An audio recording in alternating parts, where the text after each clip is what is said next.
Autumn by John Claire নিয়ে এসেছি তোমাদের জন্য।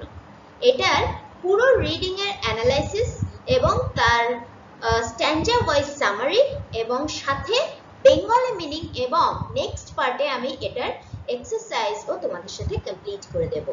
তো শুনে নাও আগে, কারণ রিডিং যদি তোমাদের কমপ্লিট না থাকে তো যে কোনো কোয়েশ্চেনের অ্যান্সার করতে তোমাদের যথেষ্ট প্রবলেম হতে পারে, যতই তোমাদের সিন তুলে দেওয়া হোক। তো আশা করি তোমরা রিডিংটা মন দিয়ে শুনবে এবং পড়বে। আমি প্রত্যেকটা ওয়ার্ডের মিনিং এখানে উল্লেখ করেছি বাংলায়। তো চলো শুরু করা যাক।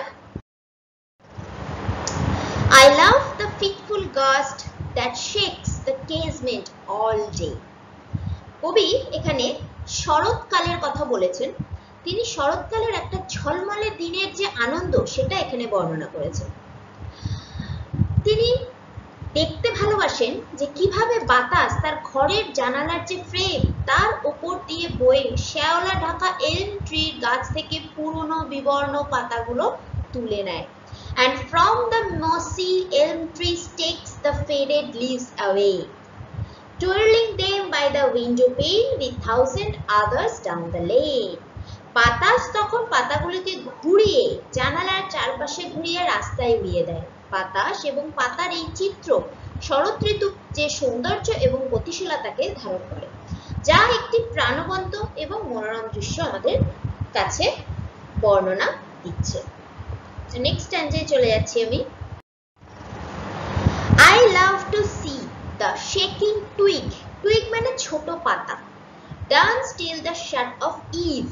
Eve কথাটা হচ্ছে ইভিনিং এর শর্ট ফর্ম, আর শাট কথার অর্থ আমরা জানি ক্লোজ বা বন্ধ করা। এখানে ইভিনিং শাট বলতে বোঝানো হচ্ছে কি যে সন্ধেবেলার একটা দৃশ্যের কথা।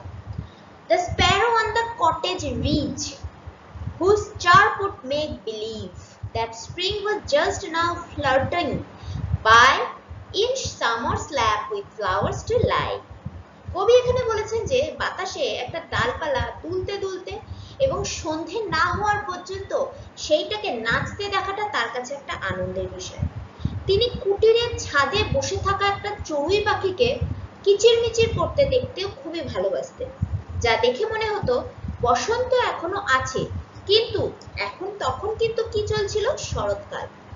চড়ুই পাখির কিচিরমিচির দেখে মনে হয় বসন্ত এখনো আছে, গ্রীষ্মের সাথে মিশে আছে, যেখানে ফুলে ফুলে ভরা। আমি নেক্সট স্ট্যান্ডায় চলে যাচ্ছি।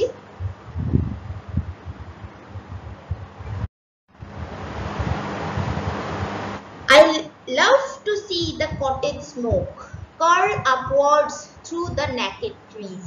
Naked কথার মানে আমাদের জানা আছে, naked কথার মানে হচ্ছে খালি।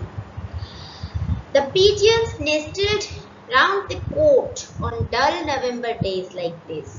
The cock upon the dunghill crowing, the meal sails on the heat of going.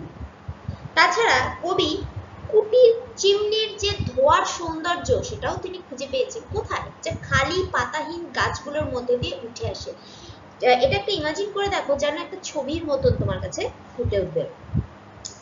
এই ছবিগুলি গ্রীষ্মকালে গ্রামাঞ্চলে শরতের একটা শান্তিপূর্ণ মনোমুগ্ধকর চিত্র তোমাদের কাছে তৈরি করে, যেটা আমি তোমাদেরকে বললাম।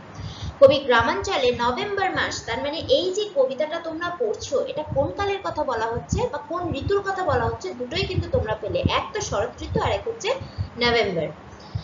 শান্তিপূর্ণ দিনের কথা এখানে বলা হয়েছে। তিনি ধূসর ও বিষণ্ণ দিনে, বিষণ্ণ দিন মানে যে দিনে কোনো রকম কোনো মানে রসকসহীন একটা দিন, তাদের বাড়ির চারপাশে যাকে কোট বলা হয়, যেখানে তিনি কবুতর মানে পায়রার জোড়া সেখানে তিনি দেখতে পান।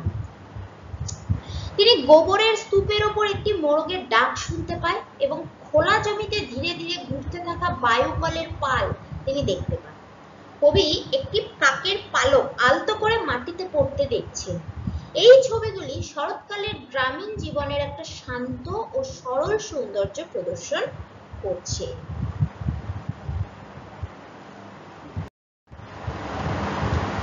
The feather from the raven's breast. Raven বলতে কিন্তু এখানে কাকের কথা বলা হচ্ছে। Falls on the stubble leaf. The acorns near the old crow's nest. Old crow কথার অর্থ দাঁড় কাক.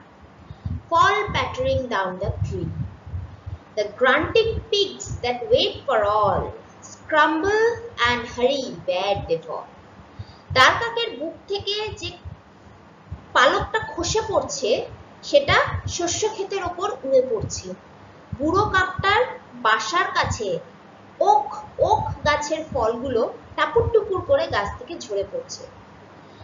শূকর যারা কিনা ডেকে বেড়াচ্ছে, ঘোত ঘোত করে শূকর ডাকে, তো তারা যখন ডাকছে শূকরের ডাকে যারা সকলের জন্য অপেক্ষায় থাকে, ঠেলাঠেলি এবং হুড়োহুড়ি করে, স্ক্র্যাম্বল মানে ঠেলাঠেলি করা, হারি মানে হুড়োহুড়ি করা, একত্র হচ্ছিল যেখানে তারা ভূপতিত হয়ে পড়ে.